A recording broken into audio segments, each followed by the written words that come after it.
Hello, thank you for tuning in to the Katy Sissine Show, addressing the indoctrination of the nation. I'm your host, Katy Sissine, and yesterday and Monday, we discussed the wall. We discussed the president of Mexico, President Nieto's disapproval of the wall, essentially, and how he is highly against it, and he believes it will divide the people of the world, and it is a dividing decision, essentially. Whereas Trump believes this is a uniting decision. It will unite the people of the U.S. and it will also protect our borders as they should be. And I do have to side with that opinion as I am an American citizen. It is the hegemony of the world, and we, as the hegemony of the world, have the most enemies and necessitate the most border protection. As you may or may not know, one of the fundamental requirements of being categorized as a state is having set borders, which we are losing. So the last episode, we showed the migration corridor, and I just want to, go over a couple things before we get into our core topic of this episode. So as you can see, the Mexico to United States migration is the most popular migration. It's the top migration corridor. Still to this day, this was from 2013, but this is from the World Bank. It's the most recent chart from the Migration and Remittances Fact Book of 2016, the third edition. And so number two is the Russian Federation to Ukraine. As we know, that's kind of an obvious one. Bangladesh to India. Also another popular one from the US is China to the US, and then India to the US as well. And those are both states of over 1 billion people, so they obviously have a lot of people that are emigrating their borders. And a lot of them are coming here, but most of them are coming from Mexico. Now, I posted this on my Facebook wall, and I got some interesting comments, and I'd like to share.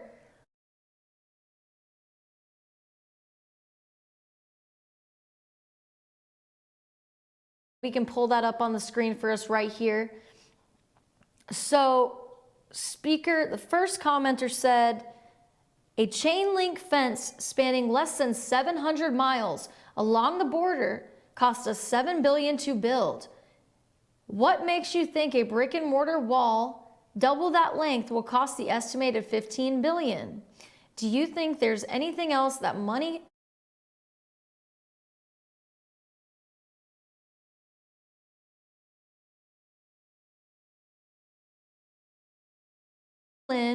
migration and Mexicans to the U.S. has fallen to its lowest numbers since the 40s, and border apprehensions are also historically low. There are better uses for this money than some xenophobic Trump pipe dream. Well, that's a very interesting perspective. So how do I answer that? So the first question was, what makes you think a brick and mortar wall, double that length, will cost the estimated $15 billion? To that I have to say, well, we just have to trust in the people that are coordinating the plan. Do you think there's anything else that the money could go to that would be more useful than the wall? At this moment, I do not. I think it's a very good decision to put as much money as we possibly can from our budget into protecting our national borders. I think that's fundamental. And what's the other question? And do you actually believe we, the taxpayers, won't be forking up that cash? I do believe that the taxpayers will be paying for that through the tariffs in a way, but we also have to bear in mind that this is a long-term project. This is not something that is overnight. In the long run, we will save billions of dollars in GDP, and we, the Americans, and the American economy will be more prosperous in the long run because of this, because of the billions in GDP that we will save annually that is currently being remitted to Mexico each and every year from illegal or legal Mexican immigrants. So I've answered all those questions, I've addressed all those questions, and even since immigration levels are the lowest they've been since the 40s, it's still a significant issue according to the amount of GDP we are losing. All right, moving on. About Mr. George Soros. And I'm going to segue this from Trump into Soros. Trump said in a full-length version of his interview about the wall from very recently, about a week ago, that a nation without borders is not a nation. Now, this reminds me of someone This reminds me of Mr. George Soros, the $25 billion man advocating open borders through various organizations and movements that fight for his agenda around the globe. Soros stays behind the scenes. He's a $25 billion puppeteer, and he is infamous. He is infamous for infiltrating economies and destroying economies from the inside out in a very sneaky way. I have a full monologue on George Soros that you can check out on YouTube. Just check out George Soros, Fetch Your News, and that video will pull right up for you. It's a 20-minute monologue explaining all of his corrupt activities that seek to essentially degrade humanity and dissolve culture, which is literally an impossibility right now, considering that there's currently a religious war happening in the world right now. There's a religious war, people. Are you not getting that? We're not ready for open borders. We are not ready for open borders. Look at ISIS. They're still trying to claim themselves as a state. Until we squash ISIS like the little fly that it is, open borders is out of the question. George Soros is out there. So I want to title this episode, The Left Rages, or this topic, I should say. We don't know how many episodes it's going to encompass. Probably just one or one and a half. The Left Rages and Soros Laughs. So Soros is behind the scenes as the puppeteer, comfortable in his New York City mansion, close to his New York City located hedge fund, run by his son, I believe, or grandson. No, his son. Actually, he has many kids. So he sits behind the scenes comfortably in New York while everyone else works for him and fights for him because he pays them $15 an hour maybe to go out and protest. And also, Soros is the puppeteer of the left in the US. And how do I back this up? Well, I can back this up very easily. Soros contributed umpteen million dollars to the Hillary Clinton campaign. He's a $25 billion man. He contributed several millions of dollars, I believe 6 to 11 million dollars to the Clinton campaign. And that's a lot of money. So basically Hillary Clinton is his US representative and he pays for her to be his US representative. Soros funded, like I said, millions into her campaign and funds numerous mainstream media outlets such as the BBC, for example.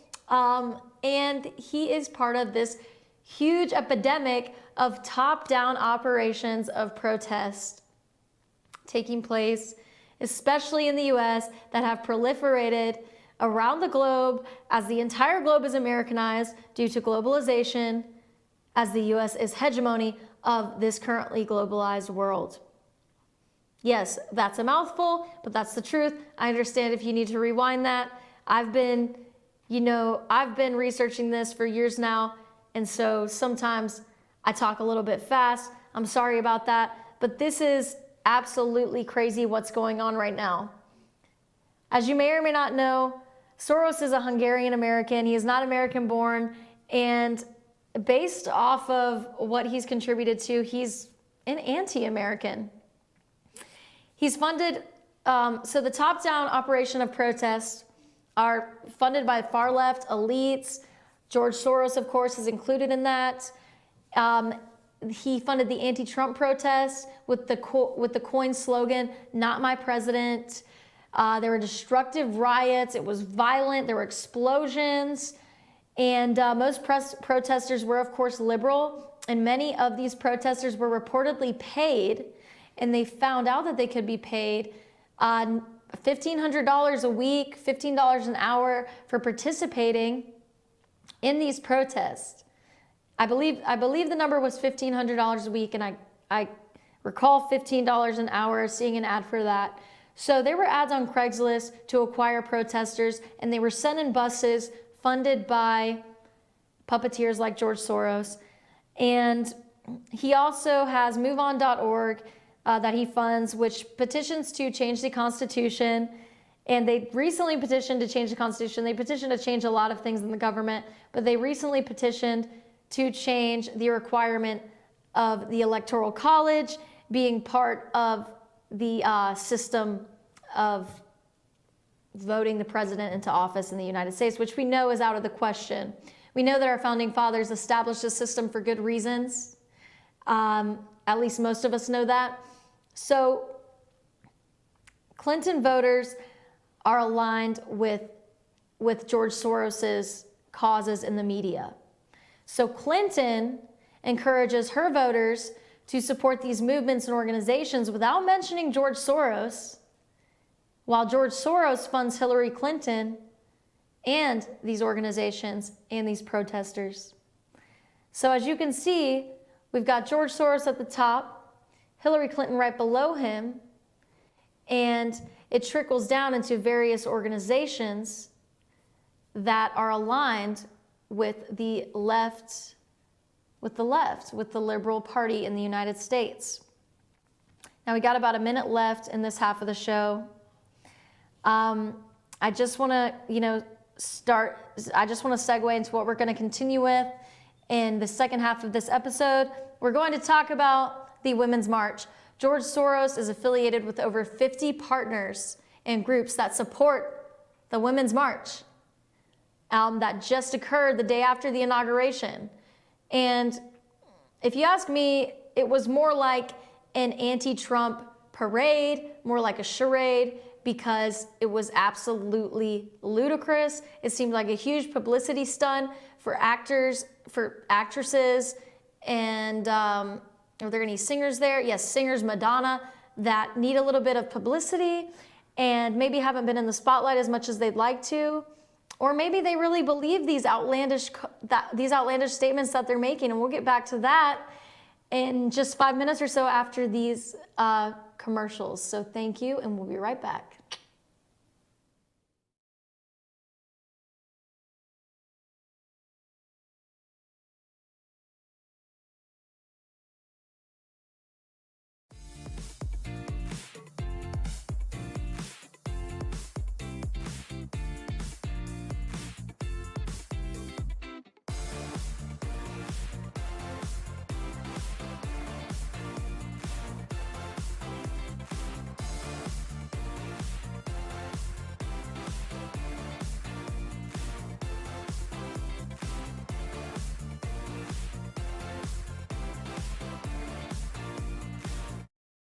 It's a new year, new you at Schottenkirk Ford Jasper. Ring in the new year with huge deals on a brand new Ford. Right now, get exceptional offers like 0% financing plus a $1,500 factory rebate on a new 2017 Ford F-150 XLT. Or get 0% financing plus a $1,000 factory rebate on a new 2017 Ford Explorer. Make your resolution a reality during the New Year, New You sales event at Schottenkirk Ford Jasper, home of the Schottenkirk Customer Guarantee. Visit us online at SchottenkirkFordJasper.com.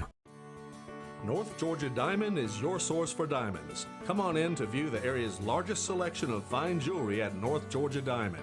All repairs and designs are done on-site by our jewelers. And North Georgia Diamond has the lowest prices on loose diamonds. You can also sell your gold, silver, and coins at North Georgia Diamond between Walmart and Lowe's in East Ellijay. Locally owned by Bill and Allison Craig, North Georgia Diamond is your source for diamonds in North Georgia. El Rey in Ellijay. El Rey Mexican Restaurant. Family owned and operated and a local favorite for families, parties, and meetings. Great prices. Friendly service and delicious Mexican cuisine. Patio dining available. Come sing in Carlos's Cantina every Friday 9 to 1. Eat in or take away. Same location for 14 years. Open 7 days at the corner of Maddox Drive and 515.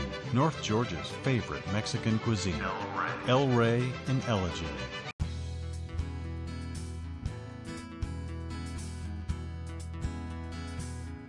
Hello, my name is Chad Watkins. I'm the manager at Larry's Body Shop. We are a family-owned and operated business and have been serving the North Georgia area since 1978. We are located at 1216 Progress Road in Ellijay, Georgia. Our shop specializes in collision repair and we work with all major insurance companies. Larry's Body Shop is ICAR Gold, the highest role of training recognized by the collision repair industry. It is estimated that only 10% of collision shops meet these standards. Our shop consists of state-of-the-art equipment such as laser measurement system, down-drive spray booth, spot and MIG welding equipment. All of our paints are mixed on site so that we can guarantee your paint to match every time. I know that having an accident can be a stressful event. We take pride in making sure our customers are satisfied with the repair of their vehicles. Our waiting area is clean and comfortable with free Wi-Fi and refreshing beverages. So if you're in an accident, stop by and see us at Larry's Body Shop.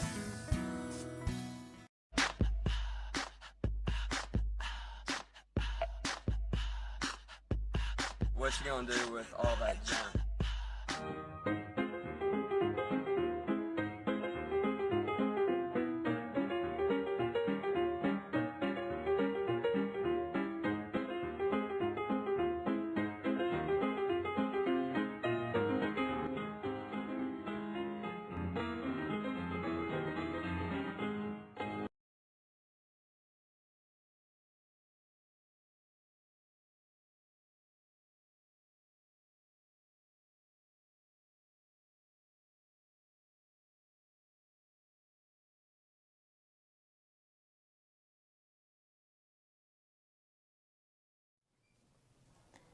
Hello, welcome back to the Katy Sissine Show.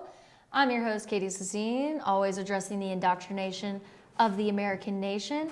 As you can see, we have this recent interview video shown behind us, provided by Bloomberg Business, where Soros was questioned before the presidential race had been completed. Okay, before Trump was elected, this interview took place a couple days beforehand. And Soros expressed that he hoped that Trump fails and that he doesn't believe in Trump and that he's going to be an unsuccessful president. But yet, Soros provides for Hillary Clinton and Hillary Clinton's campaign. So it's no surprise, if you know the facts, if you know Soros's history, that he wants to speak out against Trump.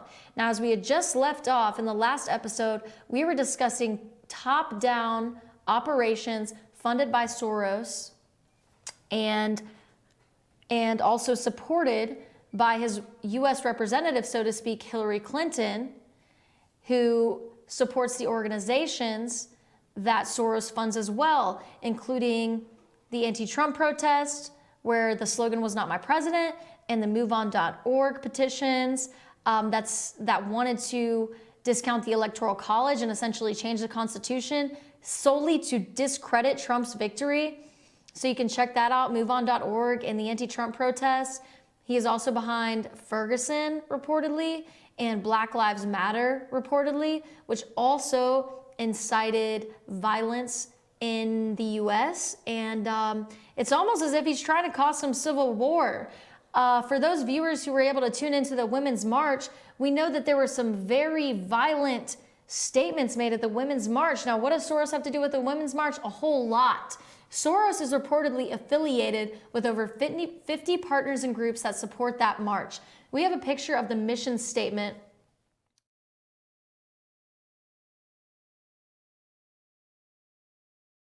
Of our and our families, recognizing that our vibrant and diverse communities are the strength of our country. Now, I've got a guest speaker here with me, Miss Jen Malinowski, or Jen from Woodstock, Georgia. Hello, Jen. How are you doing? Hello. Sorry for I'm the good. last name slip. It's good. You will have the protection of FYN. Don't worry. But your photo remains anonymous. So, I have a V for Vendetta photo up for you today, since we couldn't display your lovely photos on the air, unfortunately. Excellent. It's a loss for the viewers, but, you know, whatever. So, you know about the march, and I have to tell you, to me it seemed like a fear-mongering anti-Trump parade. It seemed like a charade more so than a parade. The speakers were full of hateful things to say, like Ashley Judd and Madonna. Madonna was inciting a revolution, saying the revolution starts here, and they have to fight for the right to be free, discussing, you know, referring to marginalized people, aka minorities, not only women, but the LGBTQ community, Muslims, etc. any minority virtually. She cussed repeatedly on air. The networks had to try and cut her off during her speech while live. Basically, what I gathered is that these women, well, at least most of them, including Ashley Judd and Madonna, were trying to incite division through anger and fear-mongering, which is what they accused Trump of doing through his campaign, which is ironic. So what do you have to say about the Women's March? How do you feel about the Women's March? So they've obviously been very successful in getting a lot of people to follow their movement. I think that their approach is just their tactics of making people emotional and wanting to get on board with them. I think a lot of them really do have good intentions, I bet. I think it's just it's a misguided message, because a lot of them really believe be taken away from them. And so I felt like this was really fueled by the bill that was proposed by Trump earlier this week that basically just extended the Hyde Amendment that we've already had since the late 70s or early 80s. But we're not going to use federal funds to, pay for abortions. And we aren't, nothing's going to be changing except women are going to have to pay out of pocket for abortions. But women's rights aren't being taken away. Like, women's health aren't being infringed upon. Right. And I think it's actually better that we do not federally fund Planned Parenthood and abortion operations and emergency plans, I guess we could say, because it will promote more responsible methods of Planned Parenthood. Whether you're for or against, using methods of birth control in your life, I think it's a better solution than having an operation. So if anything, I think it'll make women more responsible. That's exactly what I was thinking, because if it's supposed to be measures to support women's health, if we take measures to prevent people from getting themselves in situations where they're going to have an abortion, then, just think about the impact that an abortion has on mental health for women.